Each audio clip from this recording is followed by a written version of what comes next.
Assalamualaikum warahmatullahi wabarakatuh. Halo pemirsa Kulon Progo, apa kabarnya? Semoga senantiasa baik ya. Senang sekali saya Amalia Miftah dapat kembali menjumpai Anda dalam program Opsiku, obrolan seputar solusi dan inovasi Kulon Progo. Program ini menjadi media diseminasi informasi persembahan dari pemerintah Kabupaten Kulon Progo.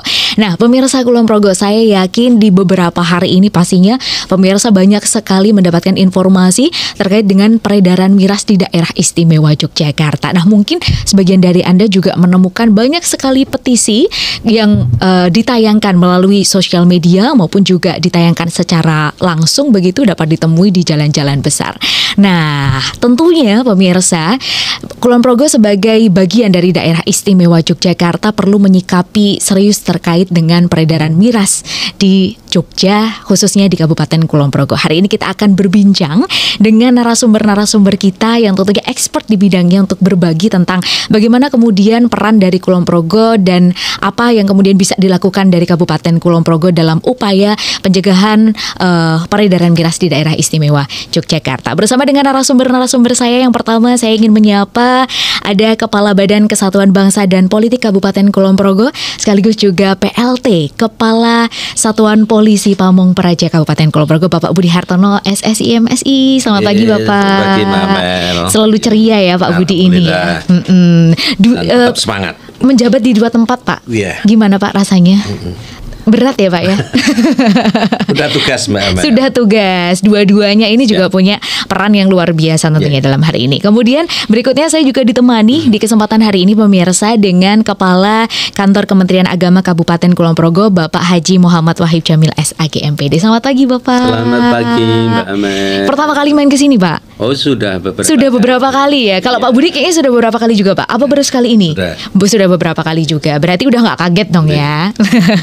Baik, pertama saya pengen ke Pak Budi dulu nih Pak Budi. Boleh dijelaskan nggak sih Pak, kemudian beberapa waktu belakangan ini Jogja begitu ya Pak ya, kita sebut bisa bergejolak terkait dengan peredaran mirasnya. Nah, latar belakang dari kemudian akhirnya muncul dari instruksi gubernur dan lain sebagainya ini seperti apa Bapak? Jadi gini Mbak Amel, saya pikir kalau dikatakan viral atau ngetrennya di minggu-minggu ini atau di bulan-bulan ini sebenarnya juga tidak, sebenarnya sudah beberapa waktu, dan tentunya perhatian dari masyarakat menjadi bagian penyemangat kita selaku pemerintah di dalam melaksanakan tugas-tugasnya. Nah, memang kemudian kehadiran beberapa bidang usaha, beberapa usaha yang kemudian disinyalir di situ belum berizin dan kemudian melakukan penyajian yang open space ya, yang begitu terbuka, itu yang kemudian menguatkan dari masyarakat, loh mengapa ini diizinkan? Nah, dan sebenarnya mereka sendiri, para pelaku usaha ini sendiri yang belum mengajukan perizinan. Nah, mungkin kegemesan atau kemudian bagian dari kontrol dari masyarakat itu yang kemudian semakin menguatkan kita semua, sehingga berbagai komponen kemudian bergerak bersama-sama.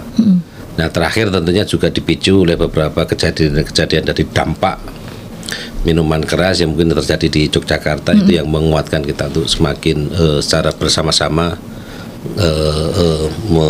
menangani permasalahan-permasalahan sosial di masyarakat. Kira-kira gitu Mbak Amel. Oke, berarti sebenarnya dari gejolak yang terjadi ini begitu ya Pak, berarti ada satu sisi positif bahwa ternyata masyarakat ini tuh aware ya Pak ya gitu ya. Masyarakat peduli terhadap kondisi sosial kemasyarakatannya begitu. Baik, kalau ke Pak Jamil sendiri Pak, dari Kantor Kementerian Agama seperti apa Pak melihat peristiwa yang terjadi saat ini? Begini Mbak Amel, jadi persoalan minuman beralkohol atau sekarang ini yang lagi ngetren gitu Pak, ataupun isu terhangat itu adalah miras gitu ya. Jadi dari konteks agama, persoalan miras itu sudah menjadi persoalan yang sangat lalu gitu yang sudah sangat panjang, sehingga dalam konteks untuk agama itu hadir dalam memberikan sebuah keterangan yang jelas terkait dengan persoalan miras ini diawali dengan proses tahapan. Yang pertama, karena memang masyarakat, terutama dalam konteks Islam ya, dalam masyarakat Arab jahiliyah, bahwa mereka terbiasa untuk mabuk-mabukan, kemudian juga banyak bahaya yang dilakukan. Maka yang pertama, mereka hanya diberikan satu pemahaman bahwa antara miras dengan hal-hal yang lain itu mandorotnya lebih miras itu ada manfaatnya tetapi juga lebih banyak mandorotnya. Itu pertama kali proses. Lalu yang kedua, ketika masyarakat sudah mulai paham, lalu kemudian ada larangan. Ya, kamu jangan menjalankan ibadah saat kamu dalam kondisi mabuk. Karena boleh jadi ketika ingin memuji ternyata malah kemudian mencela, gitu ya, boleh jadi. Lalu yang ketiga, tegas, yang terakhir bahwa memang dalam agama miras itu dilarang, minuman beralkohol itu dilarang, sehingga apapun yang memabukkan itu hukumnya adalah haram. Artinya keputusan dari agama bahwa larangan terkait dengan miras ini sudah suatu keputusan yang final, gitu ya, yang final. Sehingga sebagai umat beragama tentu harus menjalankan apa yang menjadi perintah agama itu sendiri.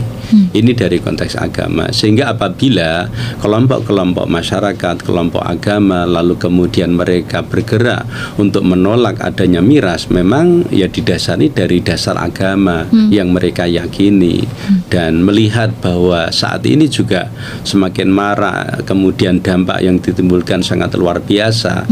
Terlebih lagi dipicu ada kasus ya penusukan 2 santri yang merupakan simbol keagamaan, maka kemudian pergerakan ini semakin masif.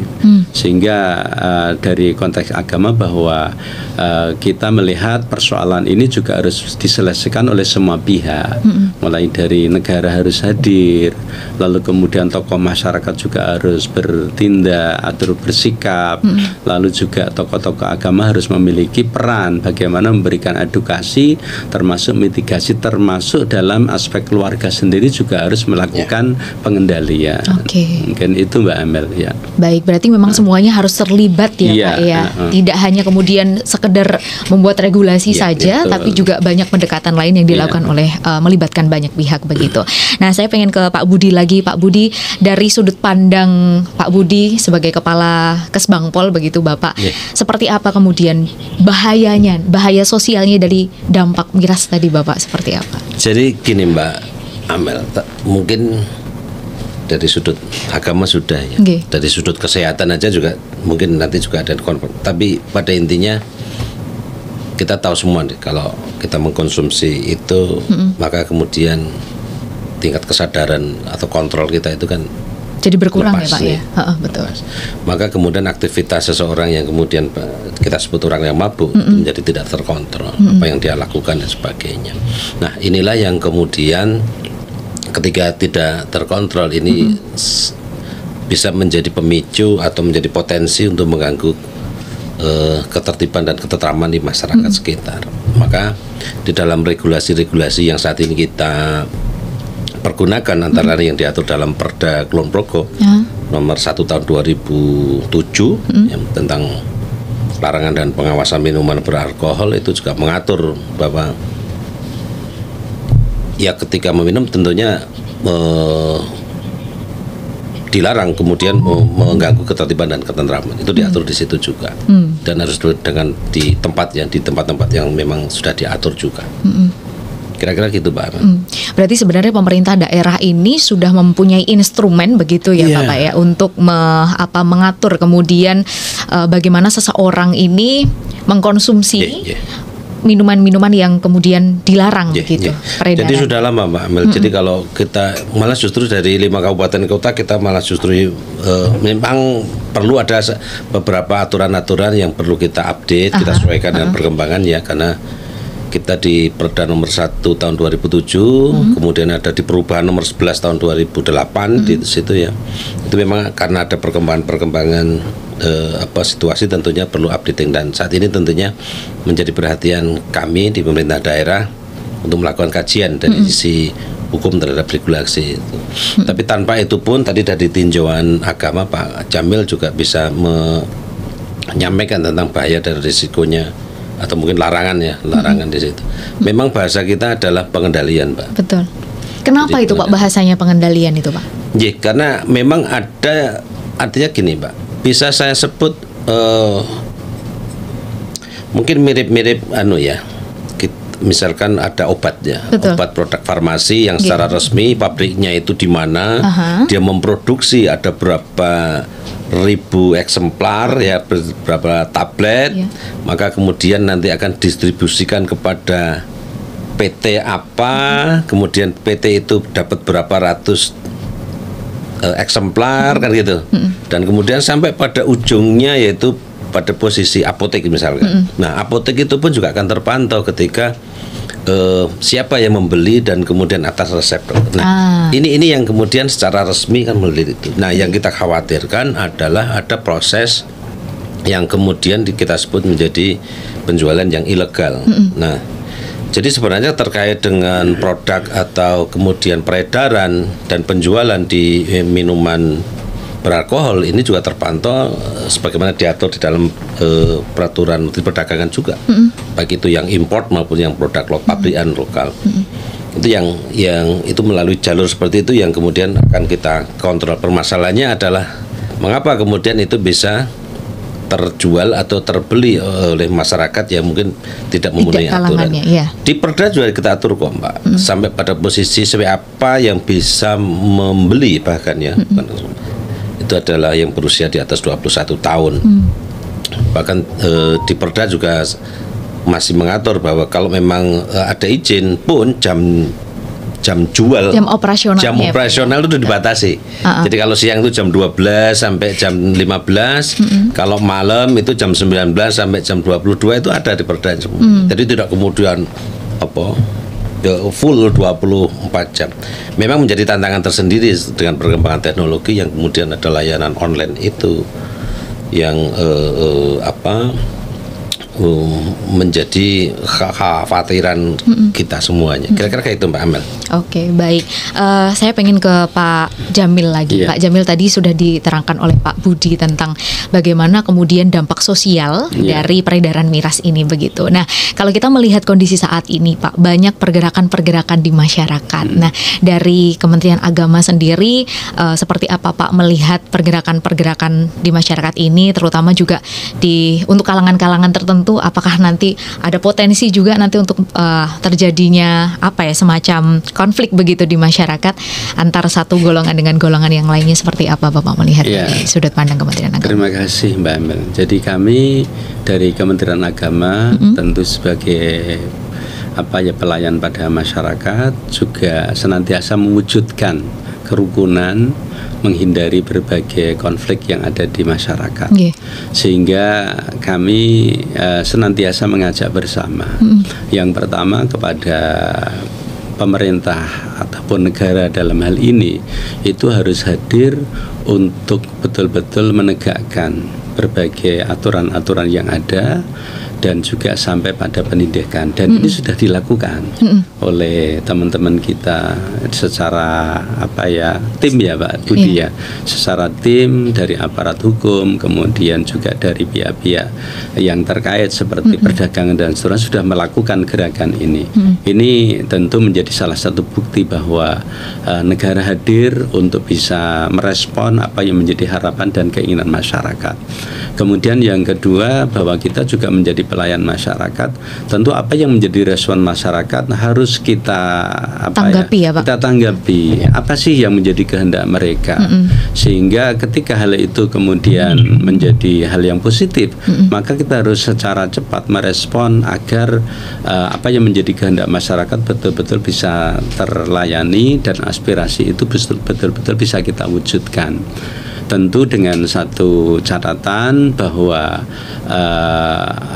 kita harus menghindari sikap-sikap anarkis, karena toh nanti dampaknya pun juga akan dirasakan oleh masyarakat itu sendiri. Oke, jadi sebenarnya memang ada potensi, tapi bagaimana kemudian dari Kementerian Agama juga punya peran untuk bisa mengedukasi. Sehingga gerakan-gerakan itu pun kan juga, alhamdulillah sampai saat ini juga mereka selalu melakukan gerakan damai. Betul. Gitu ya, yang terjadi di Polda dari seluruh ya komponen pesantren, para santri. Minggu lalu itu ya. Ya, itu pun juga satu gerakan yang damai.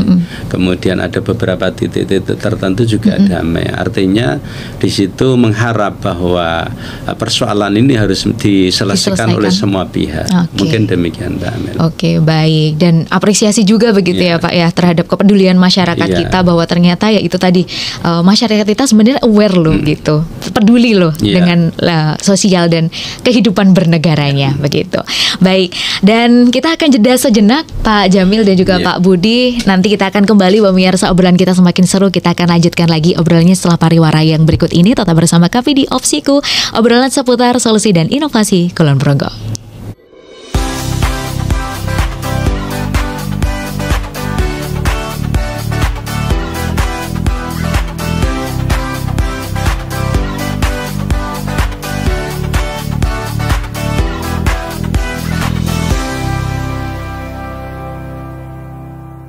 Terima kasih pemirsa, Anda masih bersama kami di Opsiku, obrolan seputar solusi dan inovasi Kulon Progo. Masih bersama dengan dua narasumber kita juga pemirsa hari ini, yakni Kepala Badan Kesatuan Bangsa dan Politik Kabupaten Kulon Progo, Bapak Budi Hartono SSI MSI, dan juga Kepala Kantor Kementerian Agama Kabupaten Kulon Progo, Bapak Haji Muhammad Wahib Jamil SAG MPD. Baik, Pak Budi, tadi kita sudah sempat mendengarkan penjelasan tentang bagaimana instrumen yang sudah dimiliki oleh pemerintah Kabupaten Kulon Progo sendiri dalam mengatur kemudian peredaran miras di wilayahnya.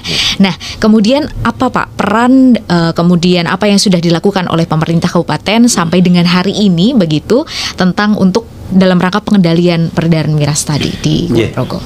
Jadi gini Mbak Amel, ya tentunya menjadi bagian tadi sampaikan bahwa respon bahwa pemerintah itu hadir dalam permasalahan ini, dan bahkan sampai kemudian ngasro dalam hal ini adalah Pak Gubernur mengeluarkan Instruksi Gubernur nomor 5 tahun 2024. Nah, tertuang di dalam Ingup itu pun memberikan amanah dan instruksi kepada salah satunya tentunya kepada Bupati Wali Kota se-Daerah Istimewa Yogyakarta untuk kemudian memperkuat atau mengoptimalkan terkait dengan kita punya forum koordinasi pimpinan daerah, misalnya Forkopimda, untuk selalu berkoordinasi. Dan bagian dari itu pun dengan sigap pemerintah Kabupaten Kulon Progo juga menindaklanjuti dengan mengeluarkan surat edaran, bahkan kita perkuat juga dengan instruksi Bupati nomor 6 tahun 2024 ya. Tertanggalnya juga langsung cepat bertanggal 31 Oktober 2024, dan kemudian dalam instruksi Bupati itu pun memberikan amanah antara lain kepada Dinas Perdagangan, kepada Satuan Polisi Pamong Praja, kemudian kepada Panewu, dan kemudian kepada Lurah ya, Lurah juga semuanya untuk kemudian mengoptimalkan peran-perannya. Nah, bagian-bagian yang secara serempak seperti ini bisa saya sebut, bahkan mungkin Pak Jamil juga pernah dalam obrolan kita, ini akan arahnya pada posisi kita memberikan gerakan. Jadi kalau sudah gerakan, maka tidak hanya pemerintah saja, tapi juga peran masyarakat menjadi bagian penting untuk kita libat. Instruksi ini bukan berarti kemudian akan mempertemukan ya masyarakat dengan masyarakat di tingkat bawah, tidak. Karena nanti tindak lanjut dalam hal ini misalkan instruksi kepada lurah, ini juga arahnya pada posisi mengoptimalkan peran, salah satunya adalah peran atas sosial di masyarakat, itu ada jaga warga. Di tingkat dusun ada kelompok jaga warga yang memang perannya juga menjaga ketertiban dan ketentraman di masyarakat di wilayahnya masing-masing. Sehingga kalau kemudian ini rapat ya, semua dusun melakukan pengawalan ini semua, tentu insya Allah apa yang kemudian kita harap menjadi harapan masyarakat itu akan terwujud. Tentunya pemerintah daerah dan semua aparat dengan keterbatasan yang ada tidak bisa kemudian menjangkau pada sisi-sisi semua wilayahnya. Kulon Progo apalagi gede banget gitu ya. Maka kepada seluruh pranata sosial, bahkan masyarakat itu sendiri, itu monggo minimalnya melaporkanlah. Melaporkan kepada secara berjenjang, kemudian nanti akan dilakukan penyelesaian-penyelesaian. Inilah yang kemudian secara bersama-sama menjadi tanggung jawab bersama, tidak kemudian sakjane aku yang ngerti loh. Ayo monggo, mari kita bersama-sama. Kemudian kalau di dalam melakukan, ya tentunya dengan etika melakukan pengawasan atau pembinaan ya, tentunya dengan etika yang persuasif saja ya. Nah, itu secara berjenjang saja. Kalau kemudian jaga warga tidak mampu, ya nanti matur ke Pak Lurahnya, kemudian dengan Babin Katipas, Babinsa dan sebagainya, itu solusinya kayak Kalau kemudian ada keterbatasan kemampuan, ya nanti ke Pak Panewu, Pak Kapolsek, Pak Tanramil misalkan. Kalau ada keterbatasan lagi, baru nanti kepada kita di kabupaten, gitu ya. Maka semuanya akan bisa clear. Itu kira-kira insya Allah kalau bahwa kita bertekad bersama-sama bahwa ini bukan hanya fenomena awal atau hanya istilahnya cuman pas momen-momen ini gitu ya, FOMO kalau anak-anak sekarang bilang siap ya, untuk secara bersama-sama ya, dan masyarakat juga mengontrol itu sendiri, kira-kira gitu Mbak. Oke, baik. Jadi ini Pak Budi ini juga untuk berupaya menggerakkan semua komponen yang ada di masyarakat ya Pak ya. Jadi gini Mbak, tapi mungkin bisa dikuatkan oleh Pak Jamil, diakui atau tidak ya, memang kami di Kesbangpol belum melakukan studi empiris gitu, tapi kita ketahui bersama jadi gini, kalau urusan kemudian di dalam proses ekonomi kan hanya supply dan demand Kalau kemudian hari ini terkait penyedia ya, itu kan terkait dengan toko, kios atau outlet apapun yang kemudian kita bermasalah. Namun juga tidak lepas dari itu permintaan. Ini juga harus secara bersama-sama, mungkin perannya Pak Jamil itu yang kemudian akan menjadi bagian sisi. Kalau kemudian memang permintaan tidak ada, kan ini juga tentunya juga turun. Ininya berlahir berarti mengasumsikan ini ada permintaan yang cukup tinggi. Ini harus ada bersama-sama kita gelar, dan kultur sebenarnya bukan budaya ya, tapi adat kebiasaan di masyarakat yang kemudian menjadi catatan sendiri ya dari masukan beberapa teman. Misalkan ada hajatan di kampung misalkan kayak gitu ya. Nah ini kan sangat berpengaruh. Boleh anget-anget. Nah. Tapi memang ini fakta dan fenomena yang terjadi di lapangan ya Pak ya. Iya. Yang kemudian masukan-masukan. Nah artinya secara bersama-sama ketokohan masyarakat, bahkan mungkin tokoh agama juga bagian untuk secara bersama-sama untuk mengontrol, memperbaiki itu. Kira-kira gitu Mbak. Oke, nah ini menarik ini. Ini saya pengen langsung ke Pak Jamil juga. Ini Pak Jamilnya punya banyak instrumen Bapak untuk kemudian membangun, kalau tadi dikatakan adat budaya dan lain sebagainya, mengubah sesuatu yang sudah menjadi kebiasaan mungkin di beberapa masyarakat kita. Seperti apa Pak kemudian peran dari Kementerian Agama ini untuk kemudian mengubah budaya yang kurang baik tersebut? Ya, jadi salah satu hal yang perlu dilakukan adalah edukasi, Mbak. Edukasi terkait dengan pemahaman masyarakat, terutama juga di lingkungan pendidikan, gitu ya. Ini terkait dengan bagaimana bahaya miras itu selalu harus kemudian dilakukan edukasi kepada semua pihak, sehingga dari aspek peran tokoh agama di dalam setiap kajian, kemudian ceramah, khutbah, itu juga harus selalu ada titik-titik hal ini yang harus disampaikan. Selama ini kadang-kadang dalam penyampaian ceramah, khutbah ataupun kajian itu lebih spesifik kepada persoalan-persoalan peribadatan, persoalan-persoalan sosial, persoalan-persoalan keumatan. Ini kadang-kadang kurang mendapatkan sentuhan.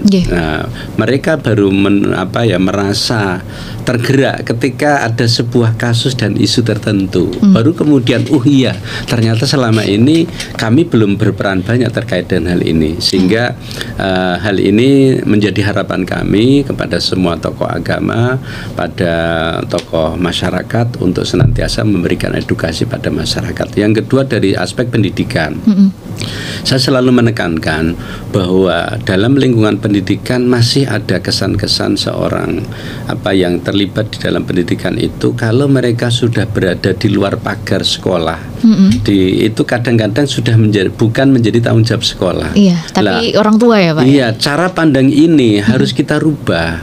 Kalau menurut kami pendidikan itu merupakan tanggung jawab semuanya.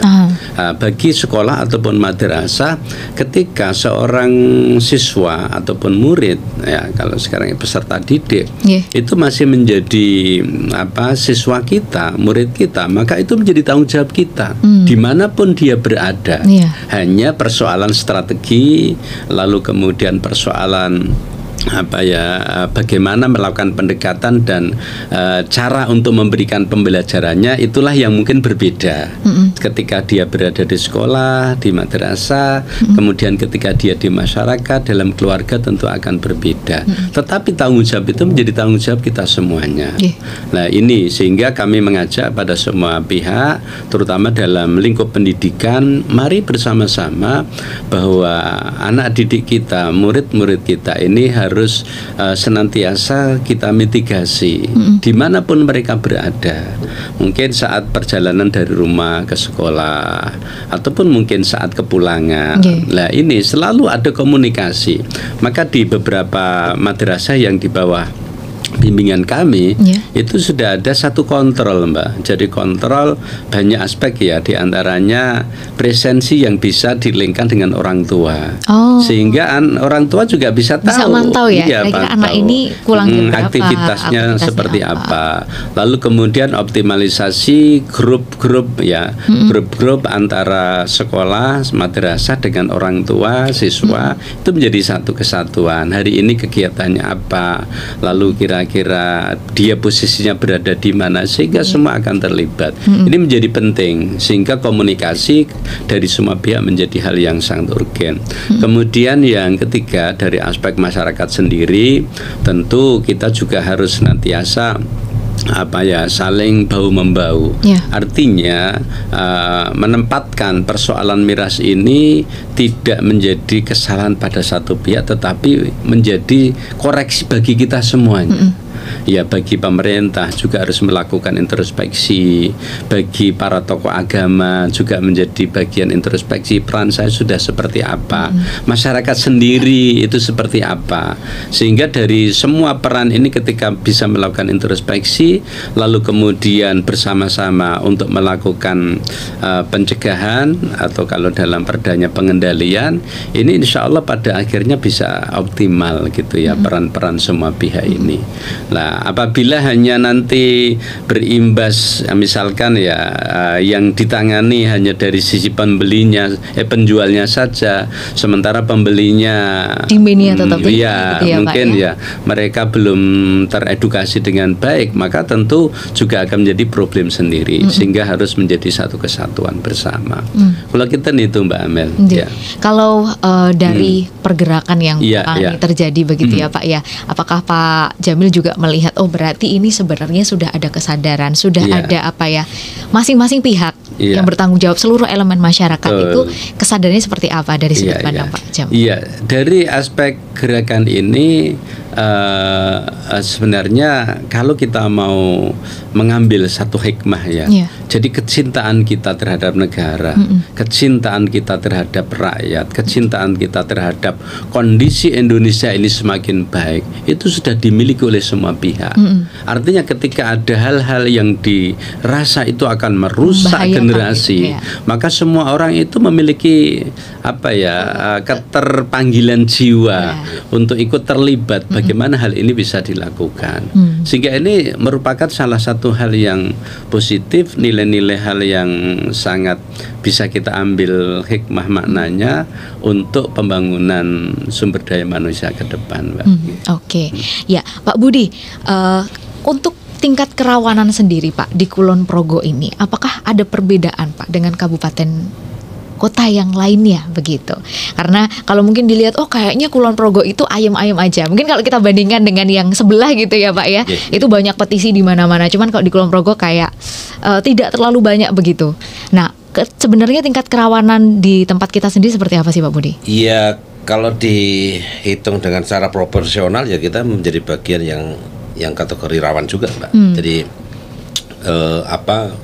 memang kemudian berbeda ya aktivitas jumlah penduduk, luas wilayah kita berbeda-beda.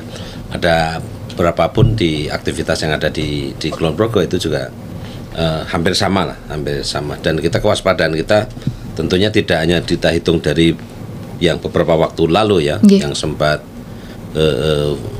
viral gitu, kami melakukan penutupan bersama dengan jajaran Forkopimda dengan Polres dan gabungan, kita melakukan upaya penutupan beberapa toko, beberapa outlet yang memang disinyalir di situ ada usaha yang ilegal. Dan juga permasalahannya kan gini Mbak, yang lebih kita khawatirkan lagi di masyarakat ini adalah produk-produk yang kemudian olahan atau kemudian produk yang turunan gitu Pak. Iya, bahasa kita mungkin oplosan. Iya, oplosan. Ya. Betul. Jadi saya bukan membandingkan antara yang pabrikan maupun yang produk rumah tangga. Iya. Yang UMKM itu ya, dasar UMKM.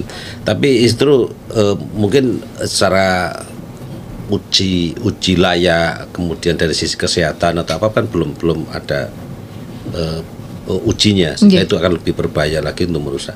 Tapi lepas dari itu semua, baik yang itu minuman beralkohol, yang bahasa kita adalah minuman beralkohol dan minuman lainnya yang memabukkan ya, bahasa di Perda kita itu menjadi bagian yang akan takut. Nah, ya kami mengatakan tetap dalam posisi ya tadi Pak Amel mengatakan rawan atau tidak ya? Iya, kerawanannya ya, seperti apa gitu Pak? Tetap rawan. Jadi masih posisinya rawan, sehingga tindakan-tindakan yang mungkin selama dalam 1 minggu ini terus terang kami secara bersama-sama juga melakukan pemantauan terus, setelah penutupan pun aktivitas terhadap apa yang kemarin sudah kita lakukan juga kita lakukan kontrol lagi ya, kita melakukan pemasangan polis lain dan sebagainya. Secara harian kita lakukan pantauan apakah di situ ada perubahan atau tidak.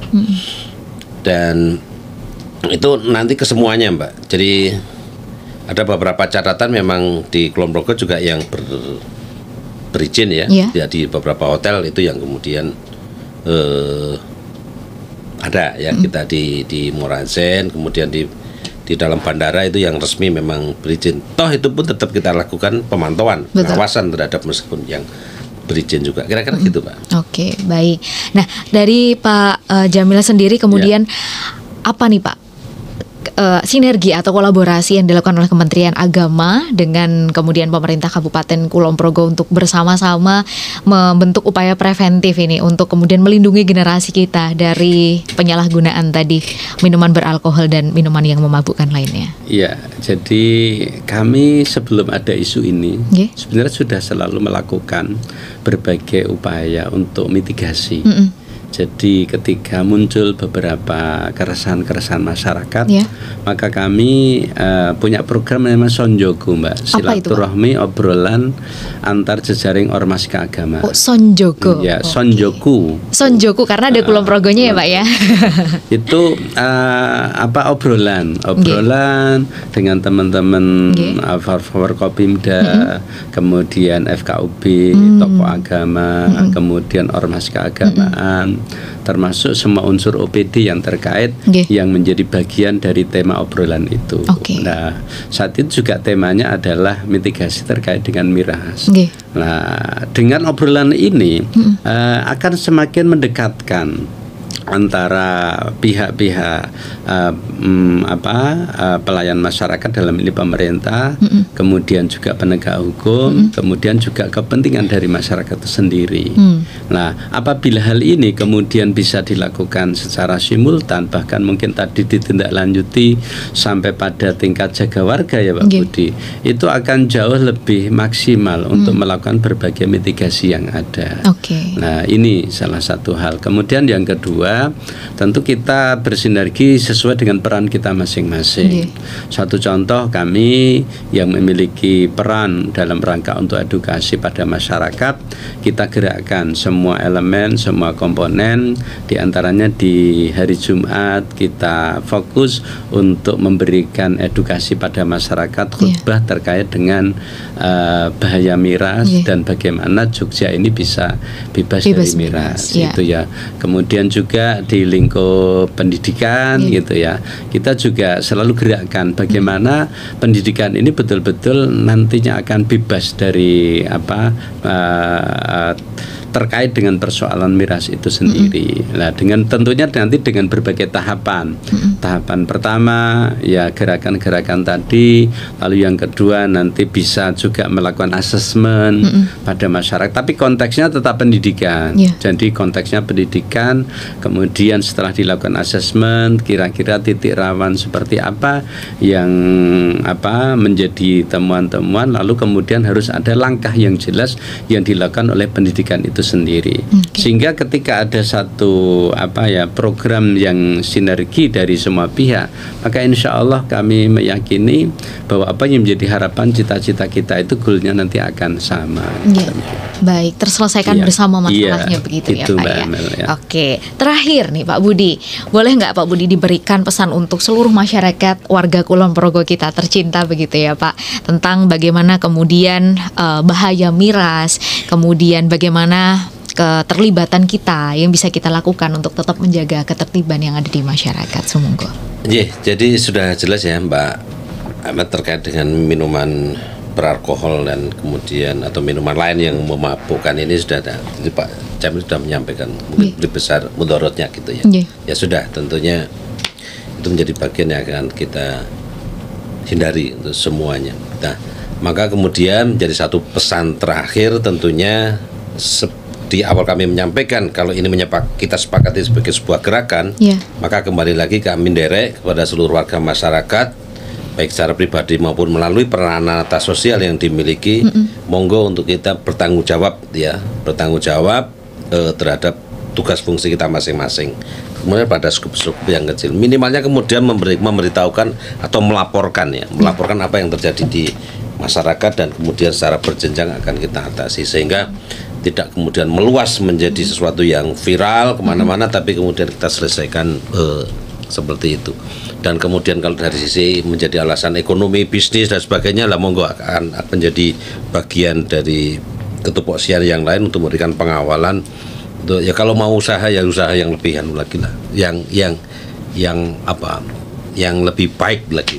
Kalau kata Pak Jamil pasti mengenal halal dan toyib ya Pak ya. Halal dan toyib begitu. Kira-kira gitu Pak.